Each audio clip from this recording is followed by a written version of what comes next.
waaw di rafetlu rek atelier bi nga xam ne ñi ñuy woowee la transition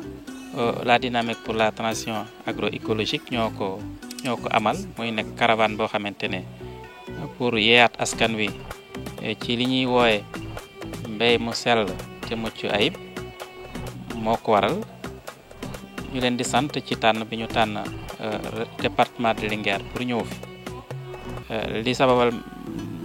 caravane bi nag mooy dafa am organisation yoo xam ne yàgg na yëngatu ci wàll wi bi état du Sénégal jëlee décision développé loolu ñuy wax mbéy mu sell te mucc ayib te président de la République jëloon décision bi ci li muy woowee PSE vert ñoom yàggoon ci yëngatu ñu organiser wu pour accompagner état niñ ko fas yéene accompagner nag mooy wàllu sensibilisation wàcc ci terrain bi yeeyaat askan wi waaye aussi ci réflexion maanaam lépp loo xamante ne dina yombal état bi ci li mu bëgg a def ci wàllu décision mu mën ko am kon buñ ñëwee fii ci département Linguère chance la pour ñun pour ñu gën a comprendre li nga xam ne liggéey bi nga xam ne ñu ngi koy def waaye pour aussi li nga xam ne mooy suñu jafe-jafe ak suñu bëgg-bëgg ñu mën ko wax bu ñuy def document boobu jëm ci PSE Linguère bañ ci dellu ginnaaw loolu. bëgg-bëggu état bi mu jël li ñu naan mbay mu sell te mucc boole ko ci ay priorité am li nga xamante ne ci wàllum programme bi ñu war a dagmal ci loolu gis nañ ni ci juróomi at yi nga xamante ne si ñoom jàppoon nañ seen programme mbay mu sell te mucc mi nekkoon na maanaam benn pàcc bu am priorité ci programme boobu noonu. ci gannaaw loolu aussi gis nañ ni fépp foo dem ci Sénégal naamte mbay mi am na ay jafe-jafe waaye teewul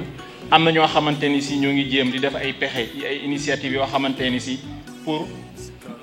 pour mën a jël mbay mu sell te mucc. waaw njëkk ñoo ngi rafetlu jotaay bi di remercier aussi comité d'organisation bi nga xamante ne si moo tax lii yëpp am te comité d'organisation boobu di AVSF di FAPAL EGAP ak ADIT ak ñi nga xamante ne aussi ñooy Indapronat donc caravane bi mën nañu wax ni li ni mel du gulet lu fi amoon na fii ci atum 2019 te DITAES jaaroon fi suñu nee DITAES nag kuréel la boo xamante ni si dafa ëmb ay organisation yu bëri ñoo ngi ci biir yi ci mel ni ONG yi ci mel ni collectivité territoriales yi ñu ci mel ni ñu nekk ci wàllum recherche ñi voilà ba nga xamante ni si aussi ñëpp daal ñoo ngi ci biir ci loolu 2019 fexe woon nañu bay ñëw fii ci zone bi zone agro-sylvo-pastorale bi ñu organiser koon daara pour jànkonteel ak comité yi nga xamante ni communauté yi nga xamante ni ñoo ngi fi ne donc pour jël seen taataan seen xalaat xool jafe-jafe yi nga xamante moo ŋànk mbay mu sell mi suñu ne mbay mu sell mi nag mbay maa ngi ci napp baa ngi ci càmm jaa ngi ci ñu xool bépp jafe-jafe biñ ci am ak aussi yan tegtal lañ ciy def yan pexe lañ ca war a def ci loolu moo taxoon DITAES ci 2019 boobu tëggoon benn document gannaaw bu mu defee consultation yooyu noonu jébbal document boobu noonu nguur gi pour ñoom ñu mën a bàyyi xel suñu mënee mbay mu sell te mucc ay biñ ko war a doxal ci lii la ñu mën a tënku ci lii la ñu war a def comme pexe ci lii la ñu war a jéem. donc bi ñu defee loolu depuis 2019 nag ak léegi DITAES am na ay yëngu-yëngu yu bëri yu mu def ñii ni nag war baaxaat na kon ñu delluwaat ci suuf partager li nga xamante ni si moom lañ jotaguma def ci wàllum liggéey mais aussi comme DITAES depuis boobu taxaw na te ñi ñëpp a ngi commencé ko xam te ràññee ko te di ko xaar tamit ci ay proposition ci yenn waxtaan yi ñu amal yu mag ñi ni tamit balaa ñuy ñun joxe ay xalaat yooyu noonu nañu delluwaat ci suuf waxtaan ak ñoom liñ jotaguma def ci liggéey mais aussi jëlaat taataan seen xalaat encore ci wàllum recommandation yi nga xamante ni mun nañ ko gën a dëgmal mun nañ ko gën a def ba nga xamante ni si mbay mu sell dina dox ci loolu moo tax ñuy organiser caravane bi ñu commencé ko nag depuis 7 février ñu war ko def ci gox yëpp fii ci Sénégal bi ñu commencé 7 février bi Bambilor la woon ñu jaare ko foofu dem Mboro après def Thiès tey ñoo ngi fii ci Louga war fi am na ñaari fan yoo xamante ne si dinañu waxtaan ak acteurs yi fi nekk yi fi teew tey nag macha allah ñëpp gis nañu ñëw nañu muy baykat bi muy sàmmkat bi ak ñeneen ñi nga xamante ne ñoo ngi ci yeneen activité ñëpp teew nañu pour rek gën a defar waxtaan bi ba nga xamante ni acteur bu ci nekk dinañu mën a am sa xalaat ngir su ko defee bépp bi nga xamante ni si ci wàllum recommandation yi ñuy xaar ñu mën a am ku ci nekk sa xalaat pour que ëllëg ñu mën ko ñun DITAES mën ko jàllale fi nga xamante ni si war nañ ko fa jàllale. Tout d'abord, nous remercions le comité d'organisation de Linguère qui est composé de AVSF, de FAPAL, EGAP et ADIT et Endabon qui ont pu quand même se concerter pour l'organisation de cet atelier-là au niveau de Linguère. Juste un rappel, il y a eu un travail similaire qui a été fait en 2019 par la DITAES. Et quand on dit DITAES, bon, c'est un réseau d'acteurs qui s'est constitué en 2019 pour porter un peu la voix de la société civile auprès des décideurs pour une prise en compte de l'agroécologie au niveau des politiques. Et à l'époque, en 2019, le travail qui a été fait a consisté de faire une large consultation à l'ensemble des zones agrogéographiques du Sénégal, qui a permis quand même de recueillir des recommandations des communautés pour élaborer un document de contribution politique au niveau de l'État. Et depuis ce temps maintenant, il y a eu un processus qui s'est déroulé. Donc la DITAES a jugé encore nécessaire de retourner à la base pour partager l'état d'avancement du processus. Mais aussi, depuis aussi, il y a eu pas mal d'attentes envers la DITAES à travers beaucoup de cadres de dialogue, de concertation en termes de propositions concrètes. Raison pour laquelle aujourd'hui la DITAES est revenue auprès des acteurs à l'ensemble des régions du Sénégal pour encore à nouveau partager le processus d'état d'avancement des activités de la DITAES, mais aussi de recueillir des recommandations pour encore faire une révision du document de contribution, mais aussi d'avoir des recommandations surtout pour alimenter le PSE vert qui constitue un peu la vision politique de l'État, où il y a pas mal de programmes qui sont prévus, de voir comment au niveau de ces acteurs-là avoir leurs recommandations, leurs préoccupations pour la prise en compte de ça au niveau de ces politiques. Et cette caravane aussi, au-delà de ses objectifs, au-delà de ces objectifs aussi, c'est de voir, parce que depuis 2019, la DITAES aussi a beaucoup misé sur la mise en place des DITAEL, qui sont des cadres de concertation au niveau local, qui vont permettre à la fois le renforcement de capacités mutuelles, mais aussi des lieux de concertation et d'expérimentation. Donc, à travers certaines zones, il y a eu une mise en place de ces DITAEL. Et cette caravane-là sera aussi l'objectif de renforcer ces DITAEL qui existent, mais aussi dans certaines zones où on n'a pas encore de DITAEL, de voir comment impulser le processus de mise en place. On regarde aussi au niveau de la zone agro-silvopastorale, et quand on parle de la transition agroécologique, c'est en tout cas très large. Il y a tous les secteurs dedans, il y a l'élevage, il y a l'agriculture. Donc on ne peut pas s'en penser de la zone agro-silvopastorale, raison pour laquelle cet atelier-là est important au niveau de cette zone-là. Et vraiment, il y a eu une bonne participation des acteurs, une diversité d'acteurs qui sont venus un peu partout de la zone agro-silvopastorale pour vraiment participer aux réflexions, aux recommandations qui sont attendues, mais aussi surtout en termes de propositions concrètes qui vont permettre d'alimenter le PSE, voilà, et des cadres que la DITAES va participer.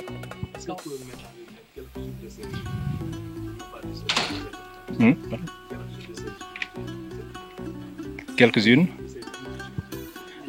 Ah, ok. En tout cas, bon, la DITAES, comme je l'ai dit, c'est un réseau d'acteurs qui permet de porter plus ou moins un peu le plaidoyer au niveau national, mais aussi de sensibiliser le grand public, mais aussi d'apporter koto enda pronat. Adi fof que emin jatto hono comité d'organisation gondo do e to e Linguère kanyum saabi hande ha dum do fof wawi wonde hono weteɓe AVSF, weteɓe FAPAL, weteɓe EGAP e ADIT e minen enda pronat jaadi mbaɗi hande oɗo atelier noon sen ngal ɗo kawral hande en mbawi wiide wona hande tan fuɗɗiɗo nde tawno hitande men 2019 DITAES ari ɗo. DITAES noon sen mbi ɗum ko fedde ɗe gandanɗa hoorema pelle kewɗe nani e nder muɗum, guilay ONG uji, guilay wonɓe e mairie uji, collectivité territoriale, guilay institut de recherche ha e woɓɓe nani e nder hen. Holko adduno 2019 DITAES ardega nden nde tawno DITAES nde ari ɗo nde yinno ko en tout cas fottidde e wonɓe ɗo ɓe e diwano gila e gaynako gila e demowo pour wawa ettude hano miijo muɗum holno yimɓe mbaɗata ha ndema cellu ko ndumi ko wawa yarude yeeso. E ɗum ɗon noon yimɓe keɓino hen miijoji moƴƴi tongi ɗum e deftere nde ɗon hannde tottanoma e nde ɗon hitande hono état Sénégal pour que wiide ɗum aha kat sen jiiɗi ndema cellu ko ndumi ko yaara yeesa koye ɗum ɗo poɗɗen darade koye ɗum ɗo poɗɗen wadde e peeje e gila nden noon ha e joni won ligguey kewɗo mbo fedde DITAS waɗi e nder ɗum ɗon hanti min mbini ina jari kat kadi yimɓe duttito less mbawa ittodira miijoji kadi eto ndewno ɗo yete mbawa hollidde ɗumen ko ligga ko gila nden e joni e ɗum aussi ne kadi wonko heewi ko e DITAS e fada nde tawno hande fedde nde mawni ha andama ina fada kadi e batuji kewɗi ɗi gandanɗa hoore ma ina foti tottirde miijo muɗum e nder miijo ngoɗo noon min mbi minen min mbawi min tottirde wawi nak ɓuuri moƴƴude ko yimɓe duttito less mbawa en tout cas feccude miijo ngo e yimɓe wonɓe less ɓeyede kalan ɗumen gila no commissi ha joni holto tolli mais aussi ne to paɗaɗo mbawa addude hen aussi ne miijo mumen ɗum waɗi noon gila nden ha joni min puɗɗima caravane o gila e jeeɗiɗi lewru février nduɗo ede ina foti yaade noon ha mois de mars e diwanuji he foof min commissiri ko to Bambilor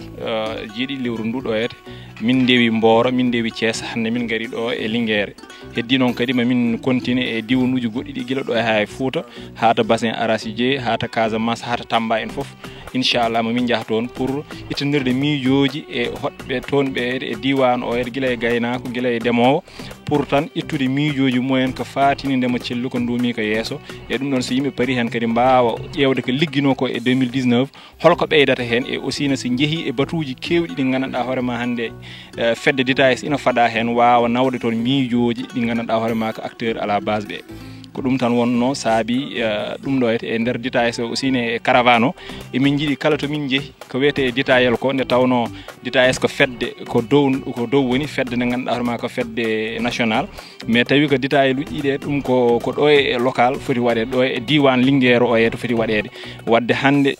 si yimɓe gari ɗo tawi ɗum waɗaka ina mbawi ƴewde est ce que ɗum hande ina wawi miijede pour waɗe walla holko woni ɗo ko gandanɗa hoorema ina nandi hen ko wawi jaggede ina wawi waɗede comme no DITAYel ɗo e Linguére wadde ɗum foof hande kadi ina jeeya ko yimɓe jiiɗi darnude e nder ɗo e Linguére e miijoji ɗi gandanɗa hoorema so jalti ɗo e ɗiɗo balɗe ɗiɗi yimɓe gondat pour weccinirde hen miijoji ɗi mbaɗiɗo heɗen ɓe jetta woni adjointe maire Linguére baɗɗo représenté le président de l'association des maires du département on représentant pelle ɗe représentant DITAS et préfet eɗen ɓe jetta e dow konnguji maɓɓe tedduɗi ko wona ɗum ko gollirten ko holno programme o foti yarude e hakkude hande e jangga donc ko ni programme o lelori ko adi fof joni ma Mamadou Ablaye Sow mo ganduɗa ko e DITAS jeeya kamɓe gimmi Dakar maw hollit hol ko waɗano to banggue goƴeyoji wasiyaji e gartameje kame lemgo golle ɗo DITAS wanno caggal ɗum maɓe tottir en ɗo document goto mo ganduɗa ko DITAS gollunomo la remise du document de contribution de la DITAS so ɗum ɗon yawti tawtoraɓe maɓe ɓe koni kala cohlene addu miiji muɗum seeɗa e ko heewañi ne hojomaji capantati so ɗum yawti mbaɗen affaire séréraɓe manam mbaɗen pause café seeɗa yimɓeɓe pofto jara café mi andi wonen yimɓeɓe ɗayan ciwa yarde café di wax au nom du maire de la commune de Warxoox l'honorable député Yoro Sow en même temps coordinateur des maires dans le département de Linguère waxoon ne effectivement atelier bi bu am solo la surtout jëm ci collectivité territoriale yi bu dutoon dara tamit simplement par la clause des compétences transférées nga xam ne environnement compétences transférées la ku xool seen sujet bi xam ne impacté na au niveau des communes te it kenn mënut a développer ab commune te wax dëgg yàllam doo ci boole environnement donc lépp li nga xam ne jël nañ ko fi comme recommandation vraiment ñun dinañu dimbale te pare nañ effectivement pour exécuter ko au niveau des communes parce que xam nañ ne njëriñ rek la ñuy jural te it dina gën a yombal suñu liggéey tamit di leen témoigner que les acteurs yi nga xam ne ñoom ñoo fi nekk moo xam élevage moo xam dynamique yëpp yi ko wër amul kenn ku ci jël ay décisions te waxtaanee collectivités territoriales yi te ñooñu yëpp dans le souci de bien faire et dans le souci de bien développer les collectivités territoriales.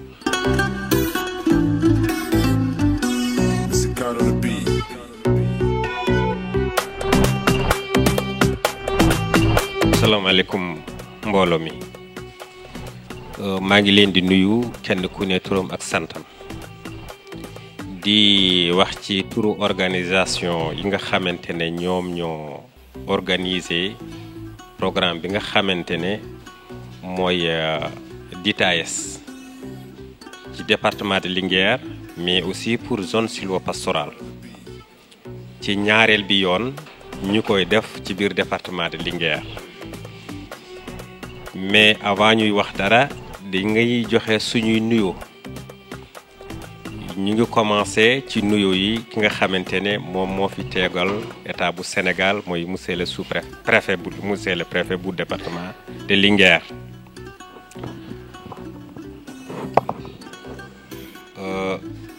ñuy nuyu maire bu département de Linguère di nuyu service technique yi. di nuyu partenaires yi nga xamante ne ñoom ñooy jàppale les organisations souvent ci programme yu mel nii lu ci mel ni ENDA SIRAD ak yeneen organisation yi nga xamante ne ñu ngi fii ak ñoom dans le département de Linguère lu ci mel ni Agronomes Vétérinaires et Sans Frontières ak CERFLA à chaque fois bu ñuy organiser yu mel nii dañu ànd ak ñoom ñu nuyu aussi OP yi nga xamante ne ñëw nañu pour fekkee 2 jours yi nga xamante ne war nañ ko def pour zone sylvo mais ñu ngi koy defee fii ci département de Linguère ci teewaayu suñu préfet du département de Linguère di nuyu aussi waa presse bi nga xamante ne ñoom ñoo ñu nar a jàppale pour wasaare mbir mi pour ñi ko fekkewul mun a xam lan moo xew ci situation DITAES zone sylvopastorale bi nga xamante ne ñu ngi koy defee fii ci département de Linguère. ñu ngi sant ñëpp di gërëm ñëpp di wane suñu mbégte parce que bii mooy ñaareel bi yoon ñu koy def ci département de Linguère premier atelier bi nga xamante ne ñu ngi ko organiser woon ci jàppale suñu organisation faîtière FONS ADIT bokkoon si ak EGAP ak FAPAL ñu organiser woon ko Daara Jolof bii yoon ñu nar ko defaat ci biir zone sylvo nar ko defaat ci fii ci département de Linguère ci teewaayu préfet def ñu amal solo trop ndaxte ci biir Sénégal yëpp lañ koy def ci zone agroécologie yëpp lañ koy def kon ñi nga xamante ni ñun ñoo fi teew ay organisation ànd ak suñu partenaire yi nga xamante ni ñu ngi fii lu mel ne AVSF lu mel ne CERFLA ñu yeneen région yi wala yeneen zone agroécologie yi def ak seen yeneen partenaire ñu nar a taataan lépp nag jël ko comme ni ko préfet waxee boole ak ko ak fi ñu nar a jëmee plan Sénégal émergent surtout PSE vert kon dafay am solo ñun ñi nga xamante ne ñun ñoo nar a nekk ci 2 jours yi ñu teewlu parce que dañoo mandaté nañ fi teewal zone sylvopastorale mais aussi nañ fi teewal département de Linguère kon niñ koy defee premier jour bi ñu war a waxtaane ñaareel bi jour dinañ dem sur le terrain ñu ngi ciy sant suñu partenaires yi di ci sant préfet bu département de Linguère ndaxte jigo déy na ma bi mu fa demee bureau di waxtaan ak moom wax na ko moom ci boppam sax day en tant que préfet mbir mi ni mu ko yitteelee bu ko jotam mayoon bu ñuy dem sur le terrain day ànd ak ñun kon loolu dafay wone cofeelam mais aussi dafay wone yëg-yëgam ci biir zone sylvopastorale parce que zone sylvopastorale tamit ci biir plan Sénégal émergent ku ñun li nga xamante ni ci la ñuy wax exploitation familiale ku ñun ñoo war a jox réew mi li mu soxla ci meew mais aussi li mu soxla ci yàpp parce que dañoo war a béy dunde kon ci transition agroécologique dañuy xool naka la démb nekkee woon naka la ñu jógee nekk ci ni ñu nekkee tey mais lan mooy suñu perspective pour ëllëg kon nag dañoo am wàll wu rëy ci bi nga xamante ne ci exploitation familiale war nañ fexe jox réew mi li mu soxla au lieu que lépp lu ñu soxla ñu koy jigaane kon lii mooy li nga xamante ne war nañ ko waxtaane ci biir ñaari fan yi. ñu ngi sant préfet ci li nga xamante ne bu fekkente ne ngeen xam ne bu ko jotam maye dina ànd ak ñun sur le terrain. Service technique yi nga xamante ne muy élevage muy eaux et forêts muy hydraulique yi nga xamante ne invité woon nañ leen ñi ci jot a ñëw ñu ngi leen di sant di leen gërëm mais aussi ñu ngi leen di ñaan ñu jàppale ñu pour zone sylvopastorale pour département de Linguère lépp lu nga xamante ne war nañ ko fi taataane pour war ko dugal ci li nga xamante ne mooy PSE vert ñoom tamit ñu jàppale ñu ci li nga xamante ne muy fii ci département de Linguère muy zone sylvopastorale. kon ñun ñi nga xamante ne ñun ñooy ay OP nekk ay organisation faîtière wala ay organisation locale ñi nga xamante ni yii ay góor jiite ko wala ay jigéen kon nañu jàpp ne ñun ñoo fi teewal zone sylvo ñun ñoo fi teewal département de Linguère kon war nañu fexe bàyyi suñu yitte yépp nag jox atelier bi gëddam pour que ñun ak suñuy autorité ak suñu service technique ak suñu ONG partenaire ñu génnee li nga xamante ne moom mooy soxlayu askan wi nga xamante ne war nga ko yóbbaale ci biir DITAYES ñu sóoraale ko ëllëg si biir pour que ñu mun ñoo sóoraale. kon nag maa ngi ñaan ñëpp teewlu di sant ñëpp di gërëm ñëpp di sant aussi ki nga xamante ne mooy coordonnateur u FONS région de Louga muy Malick Sow teew fi ànd ak ñun nar a encadré organisation yi ci DITAYES bi ñu njëkkoon a def daara moom teewoon na en tant que coordonnateur teewaat aussi mais ñu ngi koy yónni mu santal ñu waa FONS santal ñu waa CNCR mais aussi di leen ñaax que ñu gën a bay tamit zone sylvopastorale xel pour que élevage gën a doxin bu mucc ayib ndaxte élevage dafa nekk levier bu am solo ci biir Sénégal jërë ngeen jëf. jërëjëf monsieur le préfet may tàmmali di renouveler waat samay nuyoo ci seen autorité di saluer tam sa disponibilité pour accompagner bépp activité de développement boo xam ne ONG yi projet yi service technique yi organisation de producteurs yi sumb nañ ko ci département bi vraiment dinañ la gis du ma ne sunu wet mais dinañ la gis sunu kanam nga jiite ko jàppale ñu ci ñu leen ci remercier bu baax a baax di nuyu tam maire Linguère adjointe bi ñu dalal fii tey di ko remercier ci disponibilité bi di nuyu tam bépp élu maire ak adjoint maire ak représentant association des maires du Sénégal tam bii teew fii di nuyu tam sunuy partenaire bépp projet ONG ak service technique yi su ma nee service technique yi vraiment dinaa beral nuyoo ñii di waa élevage ñii di service agriculture ñii di service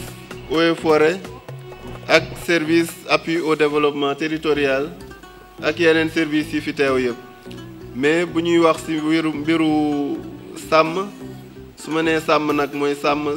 comme ni ko tubaab di waxee agriculture au grand A bu jël lépp luy mbay ak lépp luy sàmm man nañ ne service technique yooyu ñoom ñoo ko ŋànk ñoom ñoo ko yor fii ci département bi donc ñu leen di remercier ci seen teewaay fii di nuyu tam képp ku fi teew moo xam da nga fee teew ngir nga nekk producteur wala nga nekk représentant association wala organisation de producteurs ñu ngi nuyu ñëpp di leen remercier ci wuyu ci ndaje bu am solo bi comme niñ ko gisee ni ñu ko doxalee fii tey ci Linguère noonu lay amee ci Sénégal yëpp tàmmalee vraiment ci zone des Niayes bi jëm Mboro dem ba Podor wàcc ba Casamance ak fépp donc ñu xam ne ñun tey jii aussi ñu ngi bokk di contribuer ci réflexion ak ci gën a dëgëral mbay ak sàmm ci biir Sénégal su ma nee nag gën a dëgëral mbay ak sàmm ci biir Sénégal mooy kuréel gi yor lii ñuy wax DITAYES dafa regrouper mën nañ ne lu toll ak juróom fukki organisation moo xam ay ONG la moo xam ay projet la moo xam ay structure administrative la ñëpp daal ñu ngi ci biir pour mën a booloo mën a boole doole yi sottante xalaat pour développement agriculture li ma koy waxee au grand A mbay ak sàmm boo xam ne dina ànd ak naataange dina nekk loo xam ne tam dinañ ko def tey ji am ci développement mais du yàq alam yi pour ëllëg. bala ma jeexal préfet ma remercier tam organisation locale yi nga xam ne ñoo ŋànk organisation bi fii tey waa DITAES ñoom lañ ko dénkoon muy organisation bu ñuy wax EGAB entente des groupements associés pour le développement à la base te seen siège nekk ci Dayane département de Ranérou commune de Vélingara Ferlo ak association pour le développement intégré et durable ADID nekk ci Daara ak tam CVCS ñoom tam basé ci Daara ak FAPAL ñu basé ci Louga ñooñu ñoom ñoo gunge organisation ONG locale bu ñuy wax tam CERFLA ak agronome et vétérinaire sans frontières ñoo fi toogaloon DITAES pour organiser ndaje bi tey ak suba mais tam ñu ci tàllal loxo képp wala bépp organisation boo xam ne yaa ngi yëngu ci mbiru sàmm ak bay pour que bala ñoo jeexal ñaari fan yi ñu xam lan mooy objectifu dynamique pour la transition agroécologique au niveau local ba ñun itam ñu mën a taxawal fii sunu DITAEL lëkkaloo ci ak service technique yi pour que lépp lu ñuy sumb ci wàllu agriculture lépp lu ñuy sumb ci wàllu élevage lépp lu ñuy sumb ci wàllu développement ñu bàyyi ci xelkat mbiru agroécologie parce que mooy permettre ba li ñuy produire mu mën a sax bu baax a baax donc ndaje itam mën nañ ne ñun waa DITAES xëy na bu Linguère bi fii mën nañ see séntu ñetti séntu bu njëkk bi mën naa ne lépp luy innovation loo xam ne kat parce que boo nee Ferlo ne zone sylvopastorale xëy na sàmm ngay gën a xalaat naam mbay bi mu ngi fiy dugg ci bu baax a baax donc lépp luy innovation technologique boo xam ne gox yi nga xam ne bay fa la gën a développé ñu ngi koy appliquer ñun ñu taataan ko intégrer ko ci sunuy activité de développement. ñaareel bi mooy tam ñi ngi wax DITAES dynamique pour la transition agroécologique mais ba léegi wàllu mbay rek lañ ci gën a gis tey nag comme ñëw nañu ci au cœur de la zone sylvopastorale ñun acteurs yi ñun ñoo war a génn ay xalaat ba xool naka la ñuy intégrer bu baax wàllu sàmm naka la ñuy intégrer bu baax sàmm saawo yi muy pastoralisme ci biir DITAES donc ñun itam loolu vraiment ñu ngi ñu ci xaar bu baax. ñetteel bi nag mooy comme li ma wax sànq rek ñu fexe tam ba ñoom ñi fi ñëw gane ci tey bu ñuy ñibbi ñu bàyyee ñu organisation locale bu ñuy wax DITAEL ba ñun itam ñu mën di ko animer di ko doxal vraiment préfet maa ngi lay remercier di remercier ñi fi teew ñëpp.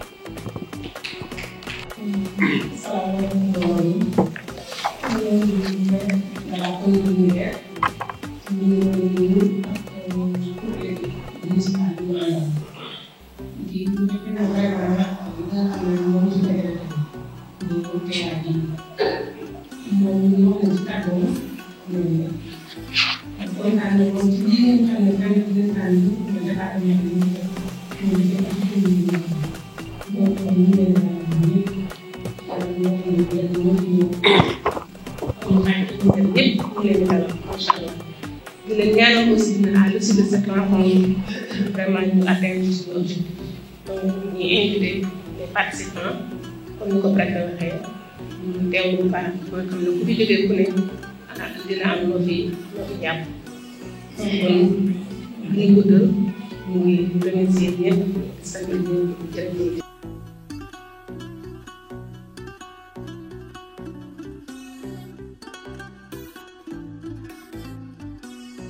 Out on the beat.